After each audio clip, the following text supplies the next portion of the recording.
Paula, Olá, enquanto gente. você aguarda, posso mandar um recadinho para o Rafael Xavier, que entrou agora? Rafael Pode. pediu para a gente, ele gostaria muito de informações sobre o protocolo Spikes. Então, nós vamos disponibilizar nosso e-mail. É só o Rafael mandar um e-mail para a gente ter como comunicar com ele, que a gente fala sobre os Spikes. Tá bom, Rafael? Você que está nos ouvindo, é só mandar um e-mail para a gente ou pela mensagem do Instagram. Obrigada, Paula. Nada. Boa tarde, pessoal. Estamos começando aí a segunda parte do nosso evento, do primeiro simpósio de geriatria, de longevidade, medicina com seu ônus e bônus, da nossa Liga de Geriatria e Gerontologia, da Unigran Rio, Áfia, Caxias. Meu nome é Paula Paraguaçu, sou presidente da Liga, né? Estou aqui empenhada no conhecimento e também nas atualizações acerca desse tema. Espero que vocês estejam gostando do nosso evento. Foi feito com muito carinho, muito suor e lágrimas. Professora Fernanda Eufêmia aqui conosco, em todos os treinamentos. Rafael, o link ele fechou meio-dia e as palestras foram finalizadas antes do horário. O link ele deve fechar sempre após o término da oratória, tá bom? Então, estamos iniciando agora a nossa segunda parte, com mesa redonda. Como que funciona a mesa redonda? A gente pegou todos os questionamentos da parte da manhã, assim como alguns questionamentos que vieram no privado, para que os palestrantes pudessem dissertar e esclarecer todas as dúvidas acerca desse tema. Pessoal, um único esclarecimento. A certificação de 10 horas de carga horária complementar, ela vem de 5 horas de assistência da parte da manhã e 5 horas de assistência da parte da tarde, tá? E vocês precisam completar um link de presença que é colocado no chat, foi colocado várias vezes aqui na parte da manhã, assim como no final dessa mesa redonda, iremos colocar aqui de novo no chat para completar a presença da parte da tarde. A certificação completa de 10 horas de carga horária complementar, ela tem 15 dias para ser realizada. Vocês vão receber um certificado em torno desses 15 dias por e-mail, de maneira virtual. E quem fizer 5 horas de carga horária complementar vai receber um certificado de 5 horas. Quem fizer 10 horas vai receber a certificação de 10 horas, ok? Então, é proporcional ao tempo que você assistiu às palestras, tá? Se vocês estiverem gostando do evento, fiquem conosco, sigam a gente lá no Instagram, que é Liage, @Liage, Geriatria Unigran Rio. A gente coloca sempre todas as nossas atividades lá, nós estamos começando a Liga. Daqui a algum tempo, mais para o final do ano, nós iremos fazer a integração, né, de novos componentes da nossa Liga, então fiquem ligados. Se vocês querem participar, querem ser componentes da Liage, fiquem ligados que nós vamos fazer a abertura no final do ano, né, para a inserção de novos componentes. E vou convidar agora uma ligante, uma componente da nossa Liga, para fazer a moderação do debate daqui com os palestrantes. Então, com vocês, a nossa ligante, Rafaela Falcão, que vai debater sobre as perguntas. Ela vai colocar as perguntas para os nossos palestrantes esclarecerem. Um abraço a todos e até o próximo evento. Boa tarde, pessoal. Boa tarde. Muito obrigada pela presença de todos, pela dedicação no sábado, todos aí disponíveis. Muito obrigada pela predisposição. Vocês estão sendo fantásticos. Nós só estamos recebendo elogios pelo WhatsApp, aqui no chat. E está sendo muito gratificante participar desse evento. Muito obrigada mesmo. Vocês foram fantásticos durante a manhã. Só elogios. E nós recebemos algumas perguntas, tá? E eu vou lendo aos poucos e vocês vão debatendo à vontade, vocês fiquem à vontade em responder. Tá? Abre a câmera, Rafa. Eu não abri a câmera, amiga, porque como eu caí devido à minha internet, ficou muito ruim, ficou instável, eu acho que eu vou acabar caindo novamente. Entendi. Então deixa eu Acho fechar. melhor não arriscar. Peço desculpas, mas na próxima eu vou melhorar. Então, e se alguém tiver mais alguma pergunta, pode mandar no chat, tá bom? Fiquem à vontade. E para começar, a primeira pergunta, nós tivemos uma pergunta falando sobre cuidados paliativos, a primeira pergunta. Como podemos fazer a verificação da gravidade de uma doença para entrar em cuidados paliativos? Então, essa pergunta é muito boa, né? Porque ouvi sim. Não. Ouviram? Ouvimos. É porque eu travei aqui no computador. Essa pergunta ela é muito importante, a gente consegue bem na prática, né?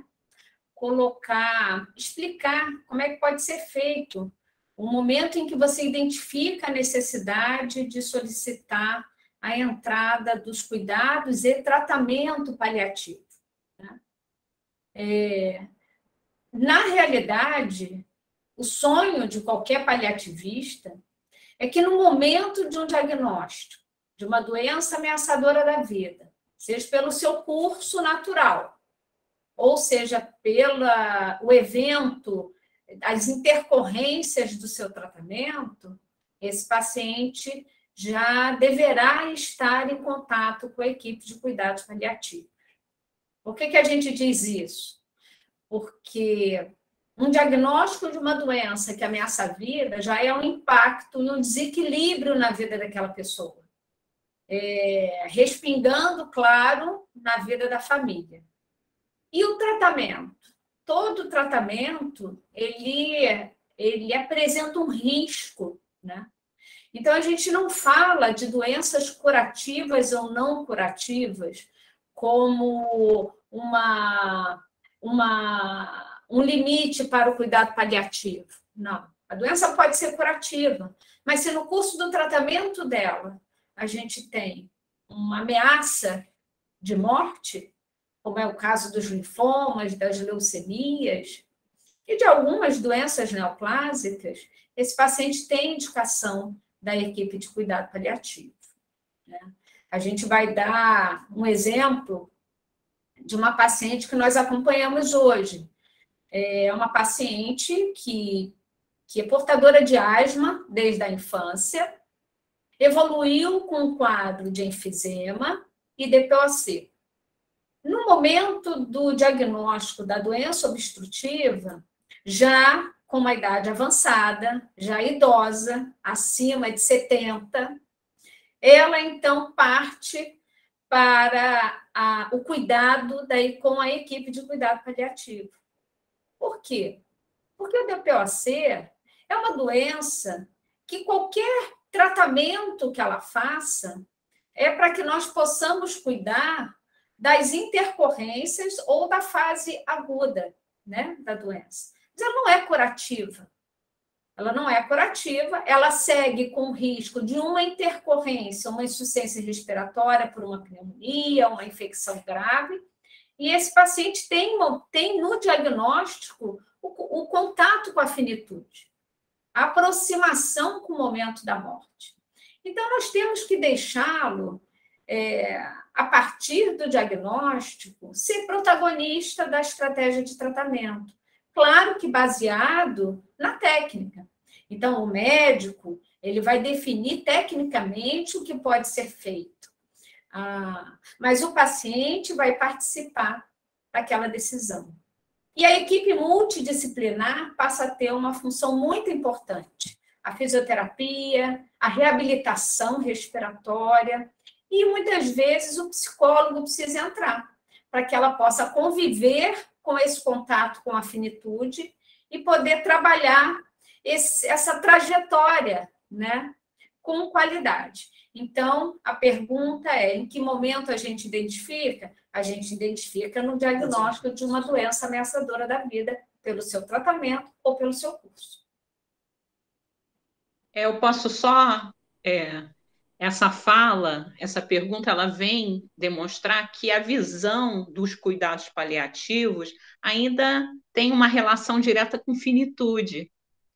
Por isso que é importante esse trabalho que vem sendo feito, de sinalizar que no diagnóstico, os cuidados paliativos já podem entrar, até para desmistificar finitude. Lógico, está na finitude também, mas no diagnóstico inicial de um Parkinson, de um Alzheimer, de um DPOC, como você sinalizou, que são doenças que não têm cura. E até para mostrar para o paciente e para a família que os cuidados paliativos vão atender não só, como vocês falaram de manhã, o paciente, mas a família também. Só para... Excelente colocação, professora. Obrigada. E em relação ao home care, né? Qual é o impacto social e emocional da condução dos cuidados paliativos em home care? É uma pergunta que eu também achei super importante, né? Uma preocupação principalmente dos familiares, e surgiu também para a gente. Então, eu vou iniciar essa resposta, mas eu acho que a Ana Cristina precisa participar, porque a parte emocional de um paciente sob cuidado de home care pela operadora de saúde ou de forma particular, ela exige um trabalho muito grande. Se no envelhecimento ou diante de uma doença ameaçadora já existe um desequilíbrio familiar a partir do diagnóstico, quando a gente está com um paciente, um ente querido nosso internado, ele entrou andando no auge da sua saúde, mas por uma intercorrência, teve uma pneumonia, e ele fez uma sepse, ele fez uma PCR, ele fez uma hipóxia, e ele sai, então, com uma sequela neurológica. Vamos dizer assim, olha que impacto é para essa família no momento em que ele, de um momento muito rápido, o paciente sai de uma capacidade funcional, vamos dizer, um PPS de 90, faz uma pneumonia, entra no hospital, é entubado, fica 30 dias no CTI, faz uma PCR que demora a ser reanimado, ele volta com sequela, ele vai para o quarto e, a partir dali, o colega da rotina diz assim, vamos agora programar a alta. Para um paciente que não anda mais, um paciente que não está conseguindo falar, se comunicar adequadamente, e muitas vezes com uma alimentação por sonda, seja sonda enteral ou gastrostomia. O impacto e desequilíbrio para essa família emocional, a Ana Cristina pode falar melhor. Mas isso já é um caos, porque a família adia essa alta. A família já não vai ao hospital visitar porque tem medo de encontrar o médico falar que a alta é amanhã. Como se o médico fosse o dono do momento dessa alta. Gente, o momento de um paciente com baixa funcionalidade e que, principalmente, está numa intenção de alta, esse trabalho precisa ser feito muito bem com o familiar e com a equipe de home care. A equipe de home care, hoje, a gente sabe que nós temos várias operadoras que atendem com vários serviços terceirizados de home care, e a gente entende a dificuldade de cada um deles. Eu, particularmente, eu e a Ana Cristina, trabalhamos com pareceres para alguns home care no Rio de Janeiro. A gente entende a dificuldade, mas é uma responsabilidade muito grande que se faça uma visita prévia, um alinhamento com essa equipe de rotina. O médico da rotina ele tem pressa em liberar esse cliente. A operadora tem pressa em tirá-lo do hospital o quanto antes por contas financeiras. Mas e a casa desse paciente? Será que tem condições de receber esse paciente imediatamente? Que tempo essa família precisa para se adaptar a uma condição que nunca passou na vida dela que isso fosse acontecer? E a gente não pensa. Você pensa que um dia um ente querido seu vai sofrer um acidente, ficar paraplégico e ir para casa, ou tetraplégico e vai para casa? Você não se programa para isso na vida. A gente se programa para viver, não é? um dia de cada vez, mas viver com saúde. Então, isso é um impacto muito grande. Então, a alta de home care, ela exige, e hoje vocês vão passar a escutar sobre isso, o plano de deshospitalização do paciente. Tem que haver uma estratégia para isso. E isso não é feito sozinho. Isso é feito com assistente social, com a visita da residência para onde esse paciente vai, para definição de qual cuidador da família será o representante, o principal deles, e o treinamento. Colocar um paciente de alta para home care, achando que você está dando um benefício imenso para aquela família, com um intervalo de 2, 3 dias de informação, sem nenhum alinhamento estratégico, eu vou dizer uma palavra muito forte para vocês, mas para mim isso é um crime. Isso é um crime. Então, o impacto é gigantesco. O home care bem conduzido no momento do plano de estratégia de deshospitalização é um sucesso. Porém, precisa tratar as questões realmente de planejamento e as emoções, que a Ana pode falar um pouquinho. E tem um problema também que é claro e evidente, estamos falando de Brasil, que ele não é integrativo, ele não é para todos, né? Então, esse é um outro aspecto que é muito delicado dentro dos cuidados paliativos. Muitos pacientes, nós sabemos que teriam uma indicação clara e forte de um home care, mas ele não tem acesso a isso. Então, o que acontece? Os planos de saúde também se responsabilizam por um tratamento, muitas vezes, inadequado. Nós temos um paciente, por exemplo, ele tem o quê? 89 anos? 89. Ele tem 89 anos, saiu de um hospital de grande porte, foi para casa, não houve autorização para o home care, ele é cuidado por uma outra idosa, que é cunhada dele, a gente não sabe nem a relação íntima que eles têm, né, de valores, de conforto, e ele é totalmente lúcido, e ela é idosa e está cuidando dele sem home care. O plano de saúde libera uma visita por mês na casa para ver como está o estado do paciente. Uma visita médica. Só por mês, só. O prognóstico não está legal. A gente começa a sentir que tem algo errado por aí que vai dar zebra. Deu, semana passada deu. Ele tomou uma queda, fraturou 2 arcos costais, precisou ser internado, mais custo, mais sofrimento, mais demora, né, num processo de qualidade para esse homem que tinha pavor de ser internado. Então, são coisas evitáveis. Mas home care não é para todo mundo e não pode ser de qualquer maneira, né? Se ele existe, que bom que existe, é o que a Andréia falou, é uma história de sucesso. O home care pode definitivamente ajudar uma família, mas com planejamento. Perfeito. E eu tive experiência com home care, home família, e realmente mexe demais com a estrutura da família. Nós tivemos que fazer esquema de rodízio entre os familiares. E a casa também nós mudamos a estrutura toda, porque o melhor espaço da casa era a sala. Então, a sala virou home care. Tiramos tudo.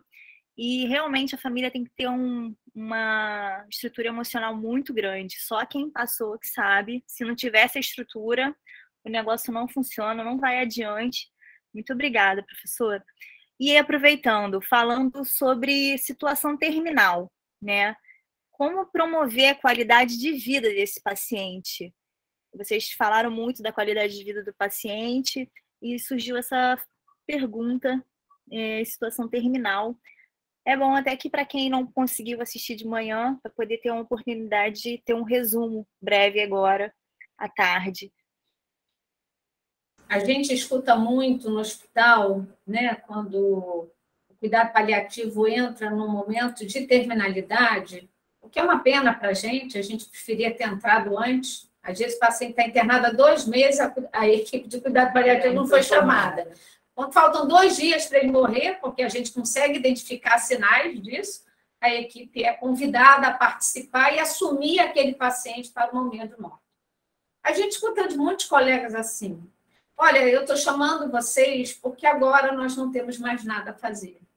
E a Ana Cristina sempre lembra na apresentação de falar. Nós sempre temos o que fazer.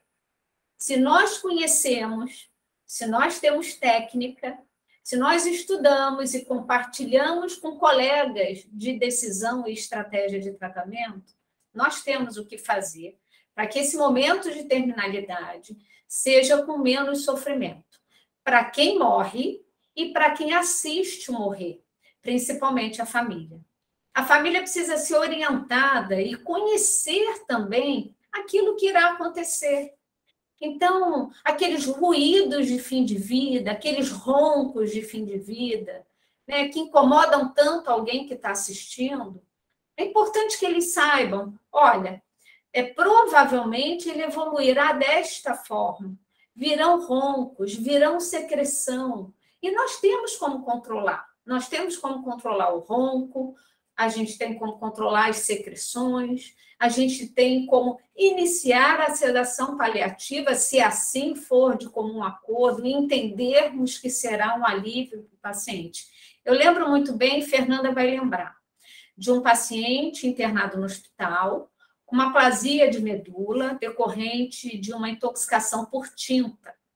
Esse paciente tinha 35 anos, e apesar de todo o tratamento, o nosso querido colega Carmelo Conte, hematologista, professor, mestre, esse paciente não teve uma boa resposta. E no momento em que ele estava próximo das suas 48 horas, ou menos um pouco, ele pediu para encontrar com o pai, a esposa, e nós tivemos, durante todo o tratamento, a presença do capelão, nosso pastor João Brilhante, está no nome, uma brilhante atuação. E ele pediu porque ele tinha uma questão muito séria com o pai. E aí, naquele momento, eles resolveram aquela questão de perdão, né? Ele perdoar o pai perdoar o filho. E então ele diz, agora eu estou pronto. Podem iniciar a sedação. Lembra disso, né, Fernanda? E nós iniciamos a sedação paliativa e esse paciente veio a falecer no dia seguinte, com uma sensação de bem-estar e dever cumprido muito grande, com grande alívio para o pai e para essa família tão jovem, né? Uma esposa tão jovem, um filho pequeno. Então, temos sempre o que fazer. O importante é que a gente possa compartilhar. E no momento que alguém da equipe está fragilizado, porque nós também ficamos fragilizados, sim, nós não podemos perder esse foco. Então, eu falo para a Ana Cristina, Ana, me ajuda a pensar. Qual é o próximo passo? O que nós temos agora adiante? Porque alguém pode estar no momento melhor. Então, nós temos que usar e abusar do nosso colega da equipe. Nós precisamos compartilhar esses momentos difíceis, porque para a gente também tem muito a fazer, né? Para cuidar da equipe, do profissional que está lidando com aquele momento que é difícil. E eu gostaria só de complementar, finalizando, dizendo que a pergunta, ela realmente traz essa ambivalência, né? Como falar de qualidade de vida para alguém que está perto da morte? Então, isso fica muito capcioso na cabeça de quem ouve. Mas como dar qualidade para quem está, muitas vezes, em processo de finitude? Antes de qualquer coisa, controlando sintomas. Isso é qualidade. É controlar sintomas da dor total. Vocês lembram da gente falando da dor total? São os sintomas de dor física que podem ser controlados, de dor emocional, está aí o pastor João Brilhante, que esteve presente em diversos casos da gente, brilhantemente, conforme o nome dele mesmo diz, acolhendo familiares, acolhendo luto antecipatório do próprio paciente, né? Então, tem a presença aí do capelão, do psicólogo, do fisioterapeuta, a alegria, aquele nosso paciente de consultório, né? A alegria que ele teve a partir da terapia ocupacional, dele conseguir sentar à mesa com a família, isso é qualidade. Isso é qualidade também. Então, você oferecendo condição de atender às demandas de sintomas desse paciente, você está trazendo qualidade para ele. E aí a gente está falando da utilização dos protocolos, né, gente? Existem protocolos, devem ser seguidos, isso é o recurso técnico, e isso cuidados paliativos têm, para que a gente possa instituir no paciente, no momento adequado, de acordo com a vontade dele. Obrigada. Eu tive a oportunidade de conhecer o INCA 4, Cuidados Paliativos, e eu me recordo dos médicos citando os últimos desejos. E assim, eles faziam os últimos, assim, os mais assim, que a gente menos imagina, que para a gente não dá nem valor. Um deles, eu lembro que era comer a feijoada da mãe, só que o paciente não tinha como comer, a família se desdobrou, faltava um dia, eles já sabiam que já estava já no limite da fase terminal, então eles levaram um pote, ele sentia o cheiro da feijoada, ele assim, ele chorava, o paciente. Vários relatos, o outro paciente querendo, ele falou, só quero um cigarro, porque eu estou aqui há meses, eu precisava só fumar um cigarro, porque era o prazer da vida dele, era fumar, tudo bem que é totalmente errado, mas são inúmeros, né, e diversos tipos de... E a gente não dá valor, né, só quem vive ali no Cuidados Paliativos, que é um trabalho lindo, maravilhoso, que vocês assim fazem, sabe? E agora, professor Chalita... Posso só fazer uma observação, Rafaela, Pode. rapidamente, antes do Chalita entrar? É importante, eu não sei se vocês conhecem, o Instituto Hope. O Instituto Hope, ele é da diretoria, um idealizador é o Roberto Hope. Eu vou colocar aqui no chat, porque ele é um instituto que tem como objetivo realizar desejos em fim de vida. E é um trabalho muito bonito. Você está dizendo dessa última vontade de sentir o cheiro da feijoada, né? Eu me lembro que uma vez o Roberto ligou e perguntou se nós tínhamos uma ambulância. Eu trabalho na coordenação de uma empresa de transporte médico. Se nós poderíamos ceder uma ambulância para levar um paciente lúcido, com um câncer de próstata avançado, metástase, insuficiência renal, e fim de vida, num PPS de 10, mais lúcido. E o Roberto dizia que o último desejo dele era poder voltar a ver o mar. Esse paciente estava acamado, restrito ao leito totalmente, estávamos no meio da pandemia e não sabíamos nem se poderíamos levá-lo até o calçadão da praia. Bom, conseguimos autorização plena e assim foi feito. Esse paciente faleceu 7 dias depois, mas a fala dele foi muito interessante, porque poder olhar o mar abria para ele um portal, né? E de que então ele estava pronto. Eu fico emocionada de falar, porque esse momento de despedida, ele é muito especial. Eu nem conhecia esse senhor pessoalmente, né? Eu cedi a ambulância, a empresa cedeu. Mas a gente entende como é bom participar de um desejo de fim de vida. E aí eu abro para reflexão para vocês. Desejo de fim de vida. Quantos desejos temos durante a nossa vida, sem ainda pensarmos que a morte existe? Precisamos refletir na finitude, de que a vida é finita, e que entre vida e morte é um processo, não é um único evento, a não ser nas mortes súbitas, né? Infelizmente, mas que a gente possa refletir nos nossos desejos e nossos sonhos. Eu vou colocar o anúncio do Instituto Hope, porque eles vivem de doação de trabalho, não é de dinheiro. Então, quem quiser fazer parte, olhar no Instagram, vale muito a pena, tá bom? Eu vou ler aqui o que realmente é muito emocionante, né? Cuidados paliativos emociona demais. Eu vou ler aqui o Rafael Ferreira, do 6º período. Ele botou aqui: eu tenho um livro muito bom de cuidados paliativos. Cada cuidado é uma história linda. O nome é A Morte é um Dia que Vale a Pena Viver, de Ana Cláudia Quintanas. Excelente colocação e colaboração, Rafa. Obrigada. E eu, Luciane Miguel, eu sou enfermeira do INCA 4. Tenho muito orgulho de fazer parte da equipe multidisciplinar e ajudar aqueles pacientes tão especiais e que nos ensinam todos os dias. Realmente, o INCA 4 é um espetáculo, assim, o trabalho, a equipe de vocês, assim, é maravilhosa, vocês estão de parabéns. E aqui ela colocou o pessoal no chat, tá? O arroba do Instituto Hope, para vocês, depois dê uma olhada lá, arroba Instituto Hope, tá no Instagram. E muito obrigada aí pela colocação. E agora com o professor Chalita, né? Falando sobre o uso do canabidiol, né? E como ele pode alterar o humor ou levar a efeitos negativos. Olá. Começou. Nós estamos te escutando, professor. Estamos escutando bem. Escutando, te vendo. Tá tudo certo. Não, Os passarinhos voando atrás. Que bom, eu não estou vendo eles não, mas tudo bem. Não, eu estou achando muito legal esse depoimento, essa questão da... Eu estava aqui pensando, né? Como que a medicina hoje em dia não tem essa...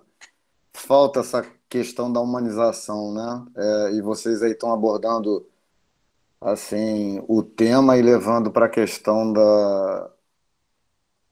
dessa questão da finitude mesmo. A gente não para pensar nisso, né? E as colegas estão falando muito bem aí que a gente também não é onipotente, a gente faz o que pode, a gente tem limite, né? E trabalhar até com os limites, né? Mas vamos lá, vamos falar de canabidiol agora. Bom, eu tinha falado para vocês que o canabidiol seria a substância mais importante no tratamento daquelas patologias que a gente já havia falado anteriormente, né? E, paralelamente, a gente tem o THC, né? Que é o tetrahidrocanabidiol, que ele tem efeitos alucinógenos, que não são interessantes para a nossa terapia, né? E, ao mesmo tempo, o canabidiol que a gente tem aqui no Brasil, ele não é totalmente puro, então ele tem um percentual de THC. Eu esqueci de falar uma coisa interessante. O canabidiol, ele é fotossensível. Isto é, se você tira o canabidiol na seringa ou tira no conta-gotas, e esse conta-gotas ou a seringa é transparente e ele fica muito tempo exposto à luminosidade, ele começa a perder o efeito do canabidiol e se transformar no tetrahidrocanabidiol, ele vira THC. Então, uma das maneiras da gente evitar que ele tenha um percentual alto de THC seria imediatamente após retirado do vidrinho âmbar, né, que ele vem armazenado, você administrar para o paciente.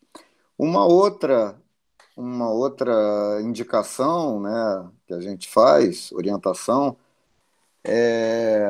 a gente sempre deve oferecer o canabidiol após as refeições.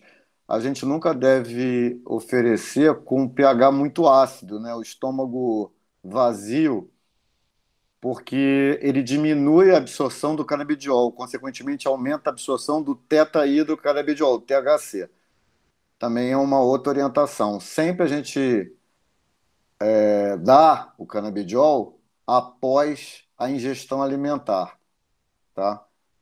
Tudo para diminuir a concentração do THC. Bom, eu não lembro qual é a pergunta mesmo. O que era para responder? Era sobre o humor? Se tem alteração do humor? Isso, altera o humor ou eleva, se o canabidiol pode alterar o humor ou levar a efeitos negativos colaterais. Pois essas situações que eu citei podem alterar o teor, né, do canabidiol, se transformar em THC, e daí mexer com o humor do paciente, né, mexer com o sistema nervoso central dele e promover algum efeito indesejável, tá? Seria uma uma explicação, né? Agora, como eu tinha dito, não tem fórmula mágica, né? E não tem dose, não tem protocolo de dose. Então, a gente vai experimentar o canabidiol, né? Cada um reage de uma forma. Tem pacientes que não respondem com canabidiol, pelo contrário, pioram. E aí não adianta o tratamento, né? Você vê que não está melhorando, tentou, não conseguiu, vai partir para outra estratégia. Agora, se começou, você vai aumentando, vai vendo que tem alguma resposta terapêutica, aí você mantém. Eu não quero dizer que o canabidiol seja a fórmula mágica, aquela medicação maravilhosa, que não vai ter nenhum efeito adverso. Aí isso tudo é balela. Nem estou fazendo apologia para usar canabidiol. Eu estou falando mais ou menos da minha experiência. Tem alguns pacientes que eu atendo lá no CER que eu uso canabidiol neles, né? Como eu falei, autistas graves. Tem um paciente que é idoso, que eu faço canabidiol por conta de um quadro demencial, ele é muito agressivo com a família e tal. Eu não tenho, assim, muita experiência com canabidiol, porque, na verdade, eu era meio resistente a usar canabidiol. Primeiramente, a gente não aprende isso na faculdade e a gente tem um preconceito muito grande, né? E aí, mediante o tratamento de alguns colegas e, ao mesmo tempo, vivendo a situação de algumas crianças que estavam sendo submetidas ao canabidiol e eu estava vendo respostas, eu comecei a estudar sobre isso e comecei a aplicar. Até eu tinha uma certa resistência a isso. Teve uma vez que eu atendi uma criança lá e a mãe falou assim, eu expliquei para a mãe o que eu ia prescrever e tal, e se ela autorizava, ela falou, doutor, pelo amor de Deus, você está de brincadeira? Eu falei, não estou de brincadeira, a gente vai tentar, porque a gente já tentou tantos medicamentos no seu filho, ele não tem nenhuma melhora e tal. Ela virou para mim e falou assim, então eu vou conversar com o pastor e o que o pastor falar, eu volto aqui e falo com o senhor. Eu falei, tá bom, a senhora conversa lá com quem a senhora achar melhor. Aí, semanas depois, ela retornou e disse que o pastor tinha dito que era para seguir o que eu tinha falado, que era para experimentar, que o médico sabia. Eu falei, graças a Deus que o pastor falou isso, né? Porque a maioria diz que Deus vai curar tudo, né? Que vai resolver, que não precisa de medicação e não sei mais o que, né? Eu até guardei essa situação agora para falar. Bom, acho que as meninas do Grupo Paliar querem contribuir. Ótimo. Eu achei interessante, Ricardo, porque era a minha pergunta, né? A resistência e o preconceito do uso. Não é fácil, não, é difícil. Ele é bem proporcional ao preconceito e o tabu da morfina, né? E quando você falou que você mesmo era resistente, quantos médicos são resistentes à analgesia com morfina? Então, às vezes, o paciente sofre de dor, podendo já ter entrado no protocolo no momento da morfina, mas não entra por tabu do próprio médico. Então, isso é uma coisa que a gente precisa entender, que a técnica, ela nos auxilia nisso, e a gente pode ter a segurança de usar a droga como estratégia de tratamento e controle de sintoma com segurança, né? Mas que existe esse paciente nosso com câncer e metástase óssea, e poderia ter tido seu alívio da dor 3, 4 semanas antes, nós tivemos que fazer um trabalho, e a Ana Cristina participou disso, que era vencer o preconceito da morfina, porque ele não queria, na hora que eu entrar na morfina, eu estou morto. E não é assim, né? Então, achei interessante você falar que você também tinha um preconceito pelo canabidiol, né? E a gente precisa entender que a técnica é acima de tudo, o conhecimento, né? É isso aí. Mas, como o senhor falou, professor, o senhor tinha preconceito, antigamente não se falava muito, né, nas faculdades de medicina, e aí vocês estão fazendo um movimento para mudar, né, isso. A nova geração vem muito mais preparada, tendo conhecimento, graças a vocês, é o trabalho que vocês vêm fazendo, que é incrível, e muito obrigada. Em relação à prescrição, professor, do canabidiol, sim. O em óleo, né, no caso dos pacientes que eles já usam medicamentos que têm potenciais, eles são medicamentos potenciais para interações medicamentosas com o canabidiol óleo. Como prescrever nesse caso? Se eu entender. Certo. Olha, o canabidiol que a gente tem aqui no Brasil, ele é diluído em óleo de milho, tá? Ele até para dar um saborzinho de milho, para ficar mais palatável, né, o medicamento.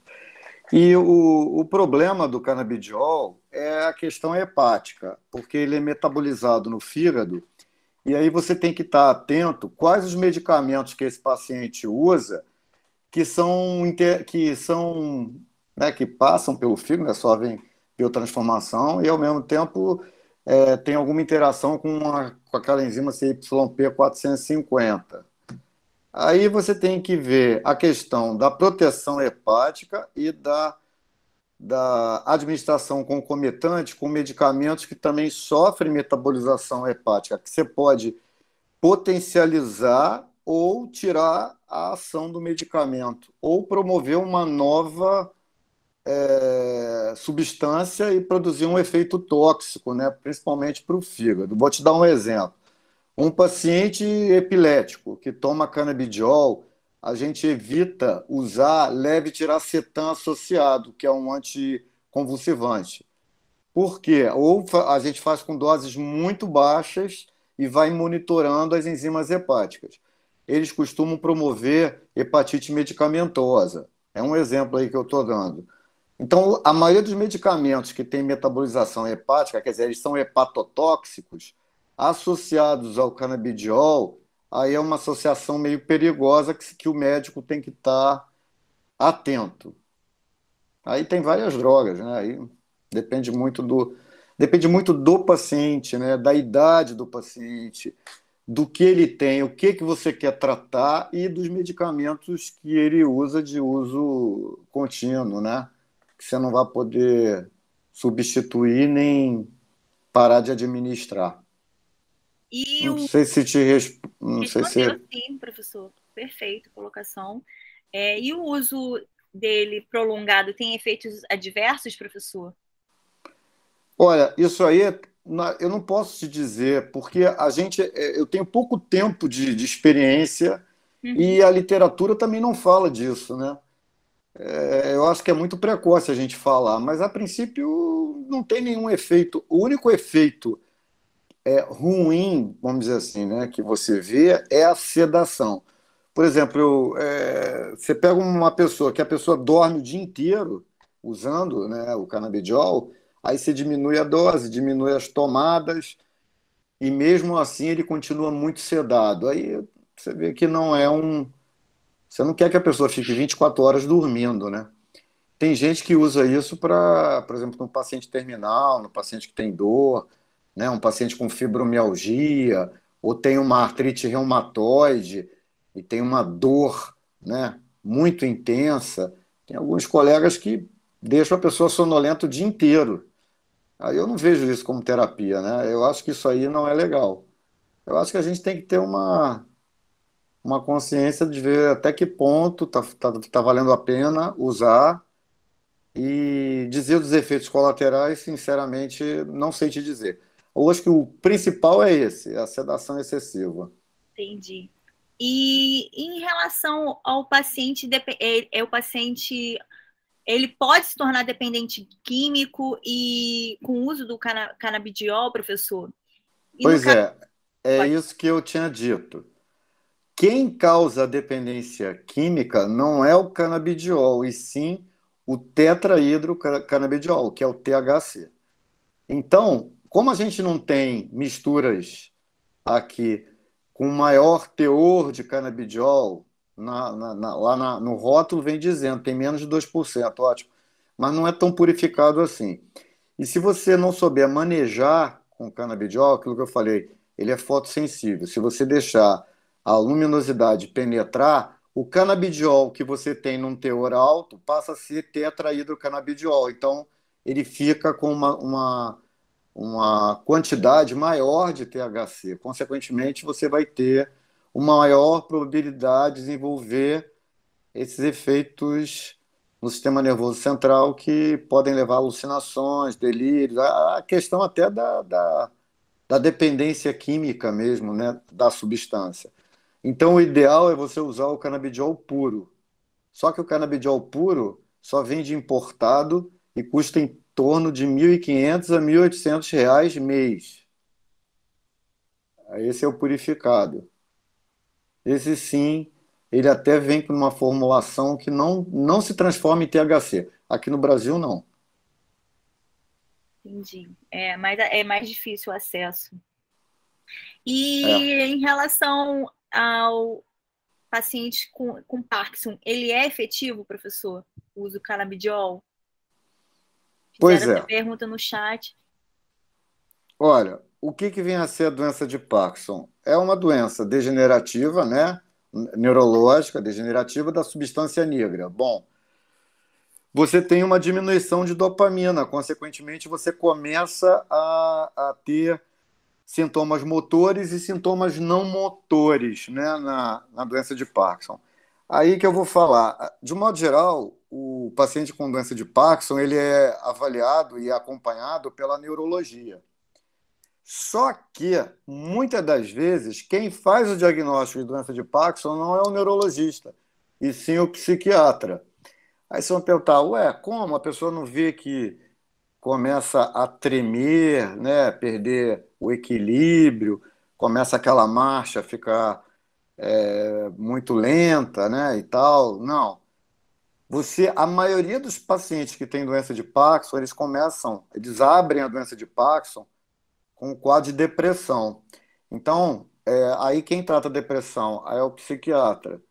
Então, o paciente ele vem deprimido para o psiquiatra, e aí você começa a acompanhá-lo, e à medida desse acompanhamento, você vai vendo que aquela depressão não vai respondendo à medida que você está usando de estratégias para tratamento dessa depressão. Consequentemente, os sintomas motores passam a predominar, né? Então, é muito comum o médico achar que a doença de Parkinson já abre o quadro com tremor e bradicinesia e não sei mais o quê. E a maioria abre o quadro como depressão. E aí, depressão, ele vai para o psiquiatra, ele dificilmente vai para o neurologista para tratar. Bom, um outro sinal importante na doença de Parkinson é a perda de olfato. Às vezes o paciente começa a exagerar no perfume, é muito comum em mulheres, né? Vão para o médico, vão a algum lugar, e você não aguenta o cheiro, né? De tão exagerado que está de perfume. Aí você pergunta, nossa, quanto perfume, para que isso tudo? E a pessoa não percebe que tomou banho de perfume, né? Ela não percebe que ela exagerou. E aí é um sinal precoce também de doença de Parkinson. Se eu estiver falando alguma coisa, eu queria que o colega neurologista lá falasse um pouco também, já que eu estou entrando na área dela. Mas, então, a doença de Parkinson, qual foi a pergunta mesmo que você queria saber com relação ao canabidiol? Se trata com canabidiol? Se é efetivo. Ah, sim. Bom, você usa normalmente, não existe um exame palpável para você saber que o indivíduo tem doença de Parkinson. Você vai ver a clínica dele e você vai fazer a hipótese de doença de Parkinson. Então, você pode pedir exame de imagem não vem nada, ou vem com uma imagem que eu não lembro, é rabo de andorinha, sei lá, é uma imagem que aparece, a colega neurologista depois pode falar um pouquinho sobre isso. Mas, eu, sinceramente, eu já tenho 30 e poucos anos de estrada, eu nunca vi exame de imagem que tenha esse rabo de andorinha para dizer que o cara tem doença de Parkinson. Bom, e uma vez um paciente, até médico, veio conversar comigo e falou, mas como é que você está dizendo que o meu pai tem doença de Parkinson se você no exame você não viu lá que ele tem rabo de andorinha? Eu falei, mas não tem rabo de andorinha. Pois é, mas não tem rabo de andorinha, mas ele então não tem doença de Parkinson. Eu falei, mas não é 100% de você observar essa imagem na TC, na ressonância, que você vai fazer diagnóstico. Seu pai tem, sim. E uma outra coisa, assim, ele tinha dados epidemiológicos assim que falavam a favor. O pai dele era químico, trabalhava numa indústria química anos, quer dizer, não usava EPI e começou com um quadro de leitificação, a voz começou a ficar muito rouca e perdeu o olfato com 57 anos, mais ou menos, de idade. E, quer dizer, começou bem precoce, né? Bom, aí você pode fazer uma prova terapêutica, né? Usar Parque-Dopa, levodopa, que é dopamina, e o paciente ele melhora a parte motora, melhora. Agora, às vezes não melhora, né? E aí tem uma outra condição. Quanto mais precoce a doença de Parkinson surge, melhor a evolução. Quanto mais tardia, pior é a evolução. Então, você não vai entrar de cara com um canabidiol para tratar a doença de Parkinson. Você vai usar outros medicamentos para tratar os sintomas. Lembrando que a depressão ela vai sempre fazer parte desse quadro. Então, sempre vai ter que usar um antidepressivo ali para esse paciente. Primeiro, porque ele vai começar a perceber as suas limitações. Isso aí vai levá-lo a uma queda da autoestima e, consequentemente, ele vai começar a ficar depressivo, não vai querer sair de casa, não vai querer contato social, vai achar que as pessoas estão olhando para ele porque ele está tremendo, porque ele está diferente, ele não é a mesma pessoa, né? E por aí vai. Agora, se você esgota essa linha terapêutica, né, para tratar, aí você pode optar pelo canabidiol, que ele tem uma ação neuroprotetora, ele tem uma ação anti-inflamatória, ele melhora, ele dá uma relaxada, né, porque o parkinsonismo também dá uma rigidez muscular muito grande. Aí o canabidiol ele dá uma relaxada, ele melhora essa musculatura, né? Ele melhora um pouco a postura, né? Agora, o tratamento da doença de Parkinson não é só farmacológico, né? A gente vai ter que entrar com fisioterapia, com terapia ocupacional. Aquilo que a gente falou aí, a gente trabalha em equipe, tem que trabalhar, cada um vai contribuir de alguma maneira para esse paciente. Não é só tratamento farmacológico que vai resolver a condição da doença de Parkinson, né? Eu vou fazer só uma contribuição, Ricardo, porque eu acho que o Parkinson, a doença de Parkinson, né, é algo que é de extrema importância, justamente pelo que você falou. O diagnóstico, ele é clínico. O rabo de andorinha, eu vou dizer que ele está quase igual eu dizer a você que eu estou enxergando o rabo desse passarinho que está passando atrás da sua tela. Ninguém vê isso, né? E não é o importante. A importância do paciente com sintomas de doença de Parkinson é o acompanhamento, porque o diagnóstico nunca é na primeira consulta, né? Ele é pensado na primeira consulta, mas ele é um diagnóstico de acompanhamento e exclusão das situações de parkinsonismo, os secundários, né? E o início da medicação, e aí é que eu penso, né? É muito importante que o paciente entenda, uma vez que o médico definiu como diagnóstico doença de Parkinson, e ele entenda da doença dele, vem a comunicação, né? Que ele saiba que é uma doença degenerativa, uma doença evolutiva, e que qualquer medicamento é de controle de sintomas, né? Existem pacientes que tremem muito e quando você fala, vamos aumentar o seu remédio, ele diz assim, doutora, eu estou bem, eu estou ótimo. Eu já troquei o garfo pela colher e eu já consigo me alimentar tranquilo. Para mim não incomoda. Incomoda a minha mulher que fica dizendo que eu estou tremendo o tempo todo. Então, é muito importante o acompanhamento. E é nisso que a equipe de cuidados paliativos vai intervir, né? Que ele possa ser o protagonista do seu tratamento, da sua do seu caminho nessa progressão de doença, que a equipe seja responsável em passar para ele o que é a doença de Parkinson, como ela pode evoluir, e discutir sempre o tratamento. Eu não tenho experiência com tratamento com canabidiol em paciente com Parkinson. Tenho estudado muito, porque recente eu estou trabalhando no ambulatório do Ronaldo Gazzola, né, no Hospital Municipal Ronaldo Gazzola, em neurologia, e o que mais aparece lá são distúrbios de movimento. Então, é algo que me preocupa, porque isso é um mundo, né? Tem uma verdade. médica, Ana Lúcia Rosso, que é especialista em movimentos anormais, e cada vez que entra um paciente assim, eu bato palmas para a Ana Lúcia, porque os movimentos anormais são muito difíceis. Mas concordo com você, é um diagnóstico clínico, não é na primeira consulta, e exige muita atenção quando iniciar o remédio, porque uma vez iniciado, a gente sabe que não tem retorno, né? É dali para frente, provavelmente com aumento das doses, e enfim, uma série, aí seguir o protocolo de tratamento para alívio desse paciente. Isso aí. Pessoal, agora eu vou fazer. Faltam 4 perguntas para a gente encerrar o nosso simpósio, né? Só para vocês terem uma noção. E acho que todos vocês podem perguntar responder as próximas perguntas, que, na verdade, são 3 perguntas, desculpa.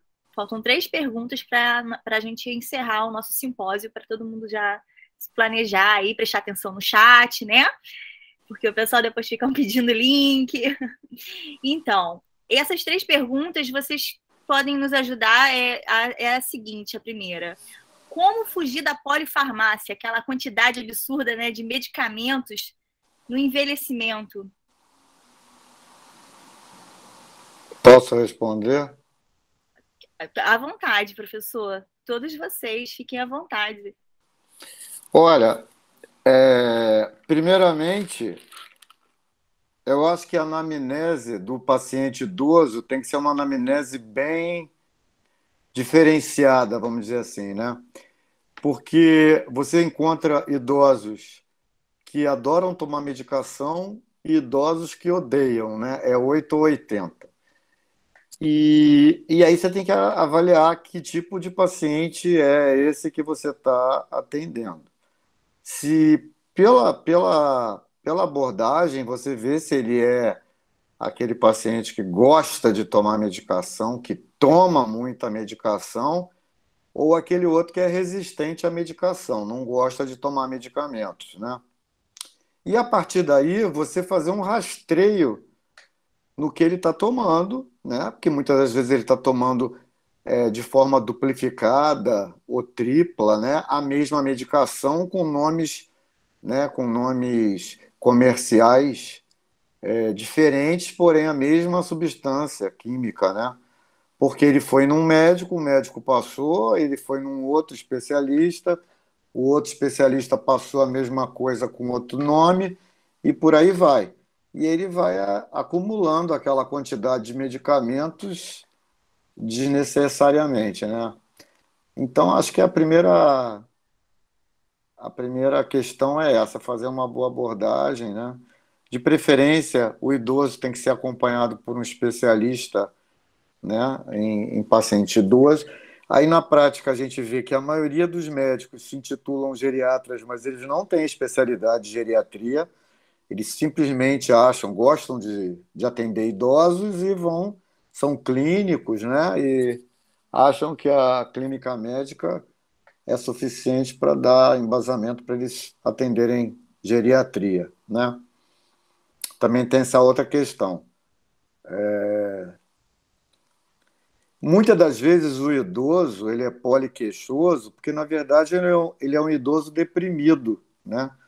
E aí ele começa a movimentar os sintomas dele, né? Melhora uma coisa, piora a outra, aí você passa remédio para outro problema, aí daqui a pouco ele está reclamando de outra coisa.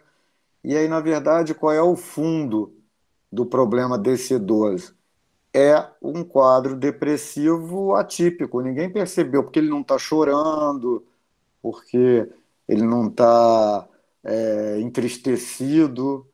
porém, ele está deprimido, né? Porque a gente tem uma visão que o cara deprimido, ele tem que estar na cama, tem que estar chorando o tempo todo, 24 horas, ele não está querendo comer, né? Ele não é um indivíduo operante. E a gente vê que tem muitos idosos depressivos que são operantes. E aí, pelo fato de ser operante, você exclui a depressão. Sei lá, eu acho que é por aí. Agora deixa minhas colegas lá complementarem.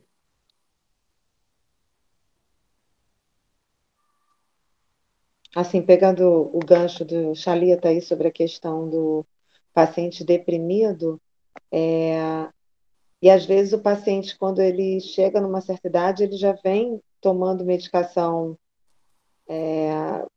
há um tempo, né?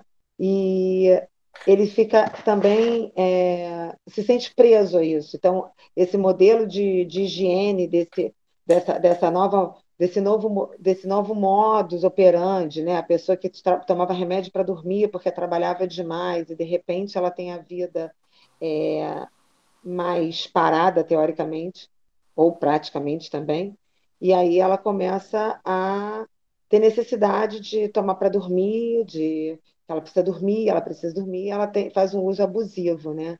E me parece que a queixa, como eu concordo com a Chalita, que os médicos na clínica médica confundem um pouco a queixa do adulto maduro para o idoso, eles confundem um pouco essa queixa do estresse, da falta de sono, e eles acabam encharcando a pessoa de medicação. E é muito difícil ter uma escuta para um olhar, como eu falei anteriormente, do problema em si, né? Da história desse sujeito que levou ele a esse uso abusivo da medicação. Então, esse movimento que é a busca por um médico do envelhecimento, né, que é o geriatra, ele não é ainda, acho que ou melhorou muito, mas ele não é visto ainda como um médico que deve entrar nos seus 50 anos, nos seus 60, mas sim a pessoa acha que o geriatra tem que entrar aos 80, né? Então, essa promoção dessa qualidade de vida que poderia ser acompanhada por um geriatra, muitas vezes fica dependente do médico que vai cuidar do seu marcapasso, do médico que vai cuidar da sua cardiopatia por um outro problema, porque você tem estente, porque você já infartou, e você não tem alguém que olhe para a sua vida enquanto um potencial que você tem pela frente, né? Enfim, e isso é uma coisa que eu percebo. Eu tenho familiares que já passaram por isso também, e eu vejo quão é difícil esse olhar para o envelhecimento, né? É isso. A Ana Clara Tiene levantou a mão. Ana Clara Tiene, você quer falar alguma coisa, fazer alguma pergunta? Que levantou a mão ou foi sem querer? Acho que ela levantou a mão. Aproveitando, enquanto isso, eu vou ler. Olha, professor Chalita, um abraço para o professor Chalita, que foi meu professor na Souza Marques. Admiro demais. Mensagem da Camila Muniz, mais uma aluna sua presente, professor. Obrigado. Um beijo para você, Camila. E em relação a maus tratos, né? Em que momento valeria a pena a denúncia para a proteção do idoso contra maus tratos? Quem pode responder? Teve mais uma pessoa que levantou a mão aqui também. Regina. Regina? Então, posso falar? Pode, fica à vontade. Eu tô aqui babando em vocês, como sempre, né? Chalita, né, minha querida Andréia, a equipe aqui do grupo. Nossa, fantásticos. Façam mais eventos. Eu tenho uma dúvida, assim, né? Eu tenho já 63 anos, já. Eu tenho 63 anos. E a gente não ouvia falar, né? Ou então, se ouvia falar de cuidados paliativos, era uma coisa assim, bem. É lá quando o paciente está nos últimos momentos, e aí os paliativos dar uma medicação, e a gente associava muito isso à morfina. Eu fiz a minha faculdade na Gama Filho, nos tempos áureos da Gama Filho, quando o vestibular ainda era mesmo no Sexto Gran Rio, era difícil a faculdade, e eu queria eu não tenho essa informação ainda, né? Nem sou obrigada a ter todas as informações. Quando começou, quem sabe me informar esse movimento assim, dessa forma como ele está hoje, e embora ainda muito pouco usado em poucos hospitais, né? Quando eu fiz psicologia hospitalar na Fiocruz, não se falava disso. E eu tenho essa curiosidade, por favor. Oi, Regina, tudo bem? Tentar esclarecer aqui a sua dúvida. Na realidade, os cuidados paliativos, como especialidade médica e atuação médica, ele é reconhecido pelo Conselho Federal em 2011, através da resolução de 1805, o número. Se você entrar, você vai conseguir entender bem como o Conselho Federal determinou, né, que a partir dali ele seria uma especialidade médica. Mas, na verdade, ele já começa na década de 90, em alguns simpósios aqui no Brasil, já se falava em cuidados paliativos, que acontecia nos hóspices lá fora, lá na Inglaterra. A matriarca do cuidado paliativo, a Cicely, na década de 40, ela já tratava seus pacientes com esse olhar, né? A Cicely era enfermeira, fez depois, de acordo com a necessidade dos pacientes que ela acompanhava no hospice, ela fez assistente social, a graduação, né? E posteriormente ela fez medicina. Então, ela teve a possibilidade do conhecimento de especialidades muito importantes no cuidado, né? Então, inicia lá na Inglaterra com ela, né? Mas no Brasil mesmo, como especialidade, é 2011. Obrigada, professora. Obrigada, doutora. A Etienne voltou a levantar a mão. Posso Oi, responder Etienne. só? Assim. Pode, professora, obrigada. Sobre os Não é maus que você tratos, né? perguntou. Isso mesmo. Obrigada por retornar a pergunta. Não, tem que denunciar sempre, né? Mas esse sempre, quais são os caminhos? Delegacia do idoso é um dos pontos para denúncia. No caso de uma equipe médica como a nossa, do NASF, nós temos o CREAS, que é o Centro de Referência de Assistência Social, especializado em assistência social, que é um centro que atende situações de violência, perda dos seus direitos humanos. Então, nós temos como responsabilidade fazer um relatório. Eu falo nós, equipe médica do NASF 3, aí eu já estou me referindo à equipe que eu pertenço, e direcionar ao CREAS. Ontem mesmo eu passei por uma situação, uma visita no atendimento domiciliar, num bairro que o NASF dá cobertura, o NASF 3, do 3º distrito, e uma idosa que sofre violência de um dos filhos. Então, nós já vamos fazer o relatório e entregar provavelmente na segunda-feira. E são vários tipos de violência, né, professora? Porque tem gente mais novo aqui, né, que ainda não teve essa disciplina, né? Sim, de saúde existe a coletiva. violência física, que desse relato de ontem, é física e verbal. Mas tem a emocional, enfim, financeira, aí entra N abusos.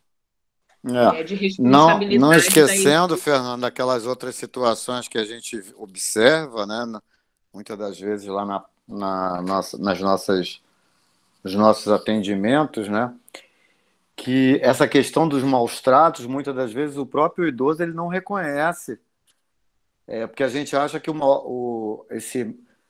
maus tratos se limitam a maus tratos físicos, né, violência física, ou então abuso sexual, e aí a gente pode ver também que o abuso financeiro é muito comum, né? Muitas das vezes o idoso é obrigado a fazer da sua aposentadoria um carnê nas Casas Bahia, ou tirar empréstimo para netos, para bisnetos, sei lá o quê. Aí a gente pergunta, e a senhora queria fazer esse empréstimo? Não. Não, mas se eu não fizer isso, eu não como. Eles me tiram de casa, né? Quer dizer, você vê que a ameaça também, né? Ele é considerado maus tratos. E, além disso, a própria negligência ao idoso, né? A família que negligencia, né? Os filhos negligenciam, todo mundo negligencia. Também isso aí é caracterizado como maus tratos. E é importante, sempre que o profissional de saúde se depare com uma situação dessa, não se, não seja conivente, né? Denuncie, né? A gente às vezes fica com medo até de denunciar, porque a gente não sabe com quem a gente está mexendo, né? Mas a denúncia pode ser até feita de forma de você não se identificar, mas não deixe de denunciar, né? Existe um telefone, agora eu estou em dúvida se é 180, É o mas Disque é 100, melhor não eu é? confirmar como. É o Disque 100? Disque Ah, 100. isso, então é esse, isso mesmo, que É é esse. uma denúncia anônima, pode E ser para feito. qualquer tipo de violência, tanto do idoso quanto de criança, enfim, qualquer abuso que ocorra, você pode denunciar, né? Isso que o Chalita falou sobre, de certa forma, a conivência, porque quando você trabalha na estratégia, como você não atende só o usuário, você atende a família, em muitos momentos você acha, ah, mas essa filha é muito legal, ela também trabalha, ela tem dificuldade. Mas também ela não dá mais porque ela não consegue. Então, às vezes, a estratégia ela fica com pena de prejudicar os membros daquela família que cuidam daquele idoso, né? Só que, na verdade, você está dando a chance, a contrapartida daquele incapaz ter uma outra possibilidade que não aquela que está sendo submetido, né? Isso que é muito importante da gente pensar que sempre tem que convocar para um alerta, né? Porque isso é muito grave. A última pergunta é bem pertinente, aí o professor Shelita falou, né, abordou, que é sobre o abandono da família, né? Aí a última pergunta é exatamente sobre isso, é como envolver a família para o rito do cuidado no envelhecimento, né? E no caso tem muito abandono mesmo, alguns o professor, como o professor citou, vocês citaram, e nesse caso que é muito difícil, como vocês conseguem reverter essa situação? Pode falar, Chalita, depois eu É complemento. difícil a pergunta. Eu gosto de ouvir o Chalita, depois eu complemento. Eu acho que normalmente quando você vê que tem uma família meio problemática, né, meio desestruturada, né, aquele indivíduo, aquele idoso, ele não foi né, ele não participou daquela família. E o fato de ter envelhecido não significa que ele vai ser o detentor de todos os cuidados. Por quê? Porque na história de vida dele, ele sempre foi um indivíduo não cooperante, difícil de lidar e por aí vai.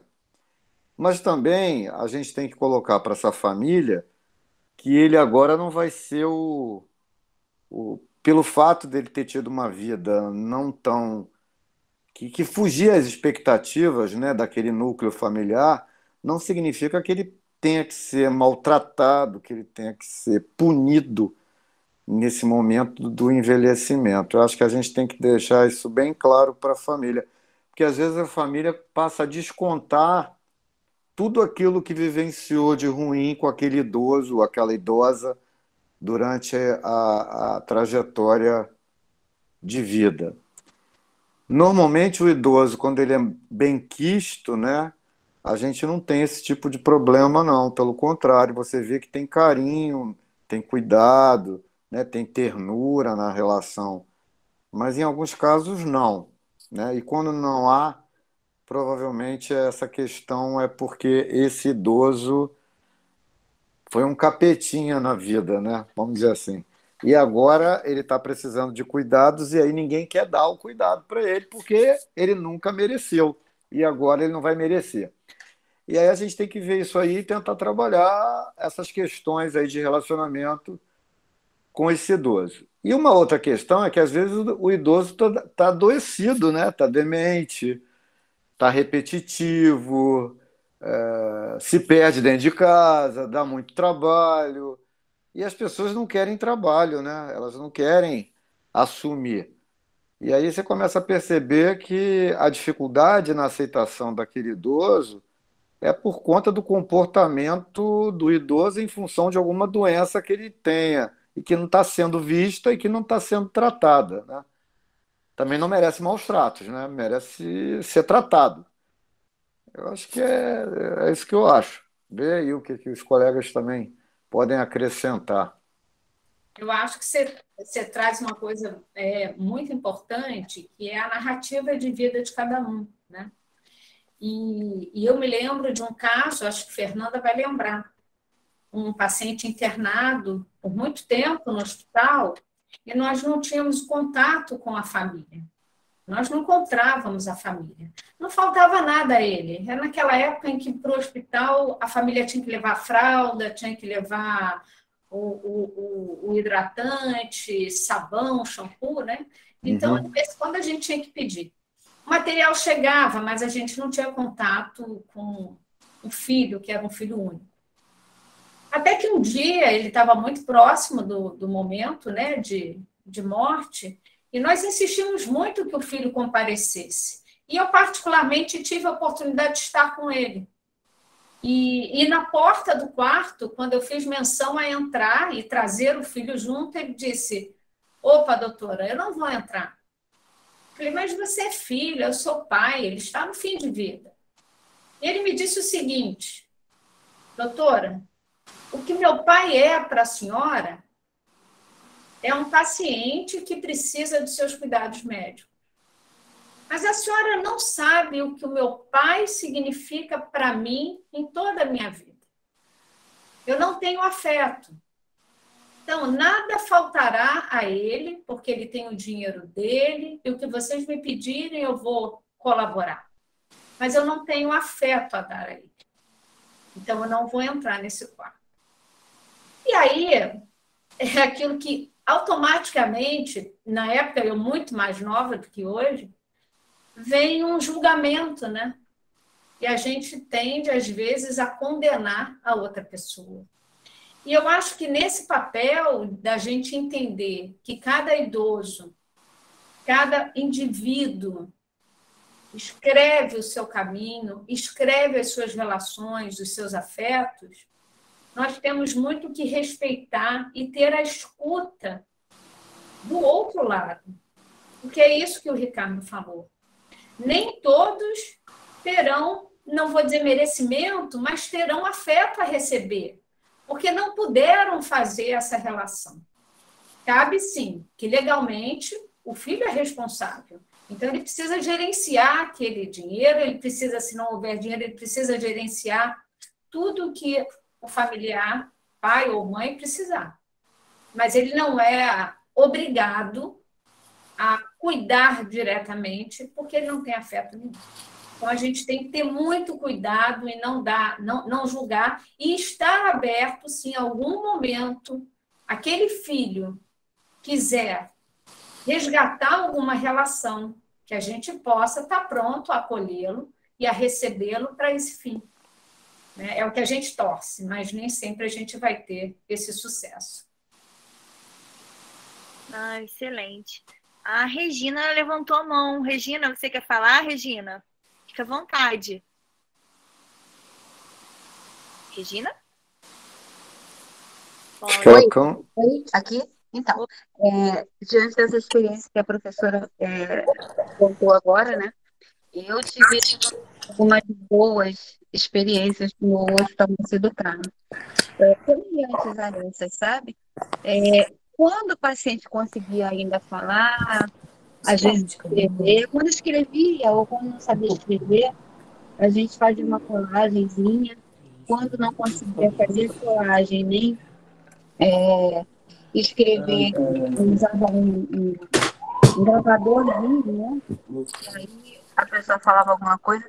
E quando eu mostrava para algum filho que tinha esse mesmo sentimento, Eles ganharam, e funcionava, né? Regina, dá licença um instantinho. Tem alguém com o microfone Amanda. aberto e tá dificultando a sua transmissão. Não estou entendendo o que você está falando. É uma pessoa Por favor, gente. Amandinha. Amanda Thier. A Amanda e a Regina da tarde. Alguém avisa a Amanda, por favor, se puder no particular, que o microfone dela está aberto, por favor. É da família, já tá achando que tem gente. Tinha que acontecer comigo, Andréia. Foi? Acho que desligou, né? Ela desligou sim. Obrigada, Amanda. Viu, Andréia? Aconteceu comigo. Nada passa em branco. Então, diante do que a professora estava falando, imagina, eu fiz de manhã, minha filha. Fiz sem querer, claro, mas fiz. Eu tive algumas boas experiências, professora, trabalhando no Moacir do Carmo, e eu fazia visita em todos os setores, né?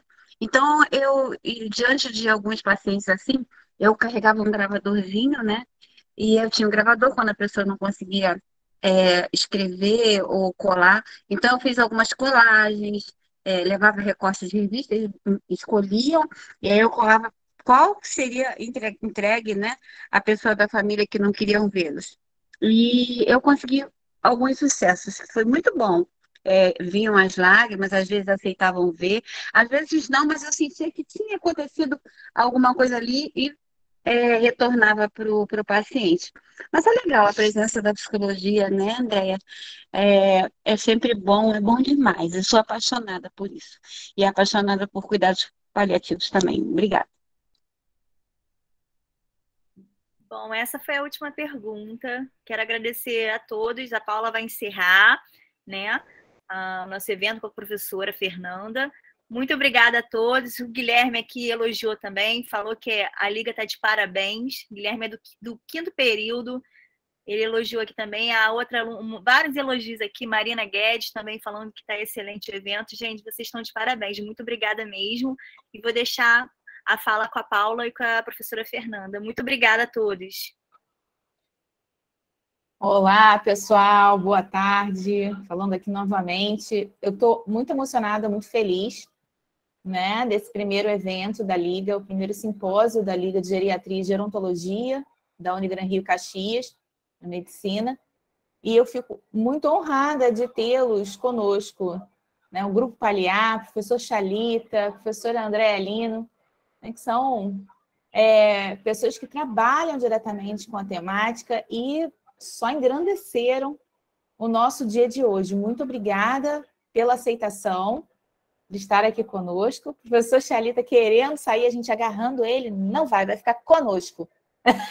No final ele cedeu, ele quis ficar. Olha só o sorriso dele. Não foi, nem ele queria mais ir embora, né, professor?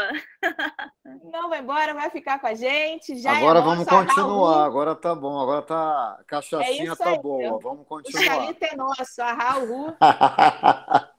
E eu queria parabenizar o pessoal do 1º, do 2º período. Bem-vindos, queridos, nossos queridos calouros. Parabéns por estar aqui no evento.